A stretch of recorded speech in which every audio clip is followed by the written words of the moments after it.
sedikit rinci terkait dengan anggaran yang dikelola oleh Kemendikbudristek, total sesuai Pagu sebesar 98,987 triliun rupiah murni untuk operasional saja 18,4 triliun, untuk rupiah murni non operasional ada 69 triliun, yang lainnya merupakan rupiah murni pendamping. Ini ada pendamping dari pinjaman dan hibah luar negeri, kemudian juga ada penerimaan non pajak, kemudian juga ada BLU karena ada perguruan tinggi utamanya yang statusnya BLU dan dua BLU lain di tingkat pusat yang ada di bawah pengelolaan Kemdikbudristek. Dan selain itu juga ada pendanaan dari pinjaman dan hibah luar negeri untuk perguruan tinggi dan SPSN yang juga sebagian besar digunakan untuk perguruan tinggi baik PT akademik maupun vokasi. Dari sejumlah anggaran tersebut 45,69 digunakan untuk pendanaan yang sifatnya wajib yang tidak mungkin tidak, dari mulai program Indonesia Pintar, KIP kuliah, kemudian berbagai tunjangan baik itu guru maupun dosen termasuk guru besar untuk non ASN juga kita sediakan anggarannya, dan juga BOPTN baik itu untuk PTN penelitian maupun non penelitian. Di samping itu tentu kita juga punya prioritas lain yang membutuhkan anggaran 23,4 triliun di dalamnya, termasuk untuk penguatan pelaksanaan kurikulum merdeka, pelaksanaan asesmen nasional, termasuk program-program kebudayaan, kebahasaan dan sebagainya. Berikutnya. Nah, dari sejumlah dana tersebut dari 98,987 triliun, 56,1 triliun itu digunakan untuk kegiatan-kegiatan di jenjang pendidikan tinggi, baik itu pendidikan tinggi akademik maupun vokasi, atau sekitar 56,7%. Penggunaannya untuk apa? Sebagaimana tertuang di dalam halaman 8 sampai dengan halaman 11, kami sampaikan bahwa pemerintah terus memberikan dukungan bagi mahasiswa tidak mampu melalui KIP kuliah yang anggarannya sendiri tahun sekarang sudah 13,99 triliun, artinya 14 triliun untuk program ini saja, ditambah dengan afirmasi mahasiswa untuk daerah tertinggal. Alokasinya pengelolaan di Kemdikbud, tetapi penggunaan anggaran beasiswa sendiri menggunakan dana abadi pendidikan yang ada di LPDP, tetapi pengelolaan sepenuhnya ada di Kemendikbudristek.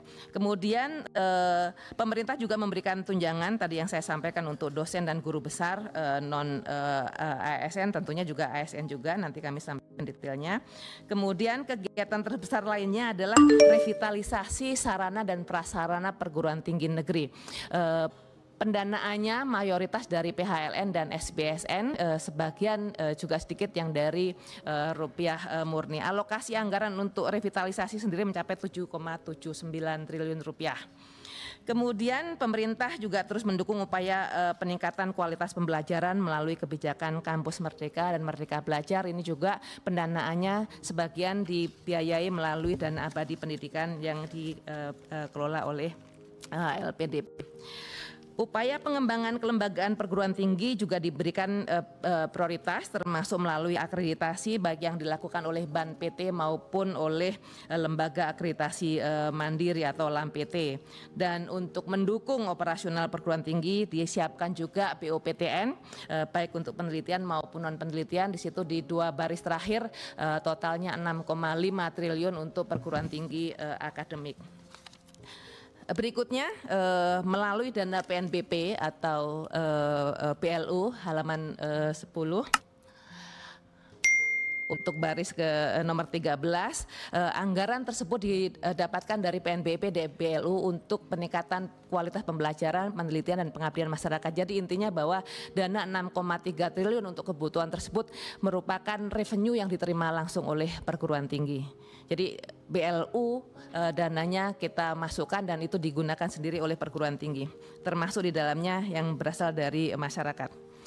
Berikutnya terkait dengan program-program pendidikan tinggi khususnya untuk vokasi, prinsipnya setara ketika program-program dilaksanakan untuk perguruan tinggi akademik, maka perguruan tinggi vokasi juga mendapatkan perhatian yang sama. Seperti misalnya di situ ditetapkan BOPTN penelitian dan non penelitian juga digunakan untuk perguruan tinggi vokasi, baik itu politeknik maupun akademi komunitas. Kemudian revitalisasi sarana dan prasarana perguruan tinggi juga dilakukan, sama anggarannya juga berasal dari SPSN juga. Kemudian dana kompetitif diberikan untuk mendukung perguruan tinggi vokasi untuk melakukan matching dengan dengan industri.